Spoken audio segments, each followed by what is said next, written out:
30 अक्टूबर को 2 विधानसभा में उपचुनाव होने हैं और इसको लेकर राजनीतिक सरगर्मी तेज है। किसी को भी यह अंदाजा नहीं रहा होगा कि 2 विधानसभा जहां उपचुनाव होने हैं उसको लेकर आरजेडी और कांग्रेस की असहमतियां इस कदर बढ़ जाएंगी कि महागठबंधन में टूट हो जाएगा। और बाकायदा अब साफ हो गया है कि महागठबंधन में टूट हो चुकी है। और अब एक बड़ी खबर यह है, जैसे ही कांग्रेस और आरजेडी अलग अलग हुई उसके बाद सबकी नजरें वाम दलों पर टिकी हुई थी। महागठबंधन में 3 वाम दल हैं, सीपीआई, सीपीएम और माले।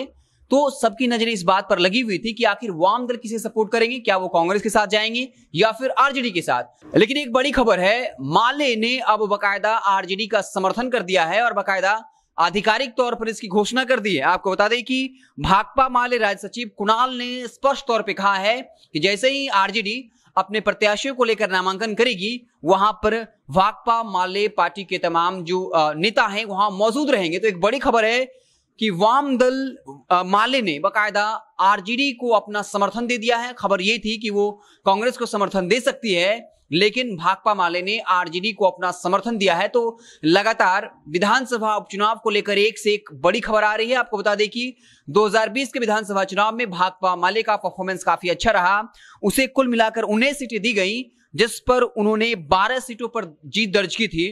तो इस तरीके से भाकपा माले ने आरजेडी को समर्थन दिया है और साफ तौर पे कांग्रेस के लिए एक बड़ा झटका हो सकता है। आपको बता दें कि अगर हम माले की बात करें तो 1995 याद करिए, जब नीतीश कुमार ने माले के साथ चुनाव लड़ा था और उस वक्त ना जेडीयू अस्तित्व में थी ना आरजेडी। नीतीश कुमार ने बाकायदा लालू यादव से अलग होकर समता पार्टी का गठन किया था और 310 सीटों पर चुनाव लड़ा था और मात्र 7 सीटें जीती थी। उस वक्त झारखंड भी जो है वो बिहार में शामिल था और उस वक्त बाकी बची सीटों पर माले ने चुनाव लड़ा था और उस वक्त भी उसने 6 सीटें जीत दर्ज की थी। और फिर 2020 के विधानसभा चुनाव में 19 सीटें मिली और माले ने बाकायदा 12 सीटों पर जीत दर्ज किया।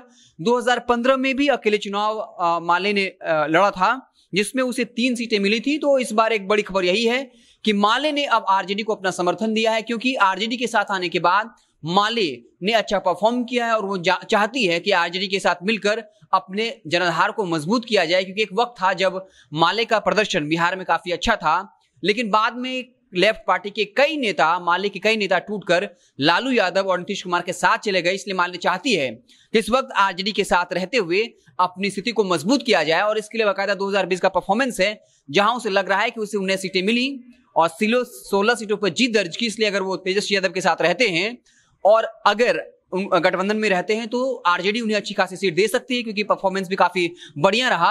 और आरजेडी ने भी माले की तारीफ करी थी, वाम दोनों की तारीफ करी थी और साफ तौर पे कहा था कि कांग्रेस को 70 सीटें मिली थी, लेकिन उसने मात्र 19 सीटों पे जीत दर्ज की, जबकि बाकायदा वाम दलों को 29 सीटें मिली और उसने 16 सीटों पर जीत दर्ज की। वहीं माले को 19 सीटें मात्र मिली थी, जिनमें बाकायदा 12 सीटों पर वाम दलों ने जीत दर्ज किया था। अगर वही सीटें वाम दलों को दे दी जाती तो आज तेजस्वी यादव मुख्यमंत्री होते। तो वाम दलों का अपना राजनीतिक जो है हित है और इस तरीके से वाम दल, जिसमें 3 दल हैं, सीपीआई, सीपीएम और भाकपा माले, उसमें भाकपा माले ने अपना स्पष्ट समर्थन जो है तेजस्वी यादव को दे दिया है। तो अब बिहार की सियासत जो है चुनाव को लेकर काफी दिलचस्प होती जा रही है। कहा जा रहा है कि 2025 के विधानसभा चुनाव का ये सेमीफाइनल होगा और जो भी जीत हार होगा और जो वोट जितने प्रतिशत मात्रा में मिलेंगे, इसी के आधार पर आगे के राजनीतिक समीकरण तय होंगे। साफ बता दें कि तारापुर से बाकायदा आरजेडी ने अरुण शाह और कुशेश्वर स्थान से गणेश भारती को उम्मीदवार चुना है। वहीं कांग्रेस ने भी अपने उम्मीदवार की घोषणा कर दी है। तारापुर से राजेश कुमार मिश्रा, वहीं कुशेश्वर से अतिरिक्त जो डॉक्टर अशोक राम जो 2020 में कांग्रेस के टिकट पर चुनाव लड़े थे।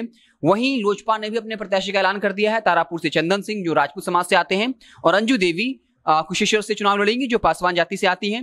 वहीं जाप पार्टी ने यू टर्न ले लिया है। एक दिन पहले ही पप्पू यादव कह रहे थे कि वो कांग्रेस के लिए बाकायदा वहां कैंपेन करेंगे, लेकिन अब उन्होंने तारापुर से योगी चौपाल को प्रत्याशी उतारा है और साफ तौर पे और तारापुर के लिए बाकायदा कांग्रेस को अल्टीमेटम दे दिया है कि वहां वो सीट जो है वो जाप पार्टी को दे दिया जाए। तो कुल मिलाकर आप देखें तो विधानसभा उपचुनाव काफी दिलचस्प होता जा रहा है। कब कौन किसके साथ हो रहा है, किसके खिलाफ हो रहा है, इसका अंदाजा लगाना बहुत मुश्किल हो रहा है। कुल मिलाकर कहें तो ये पूरी लड़ाई काफी दिलचस्प हो गई है। हमारी निगाह टिकी हुई है और खास कर निगाह इस बात पर टिकी रहेगी कि 3 वाम दल जो है उसमें एक वाम दल स्पष्ट तौर पे आरजेडी के समर्थन में आ गई है। अब देखना होगा कि सीपीआई और सीपीएम कांग्रेस का समर्थन करती है या फिर आरजेडी का। जैसे ही कुछ नया अपडेट आएगा हम उसे आपको इत्तला करेंगे। आप देखते रहें जनता जंक्शन। बहुत बहुत धन्यवाद।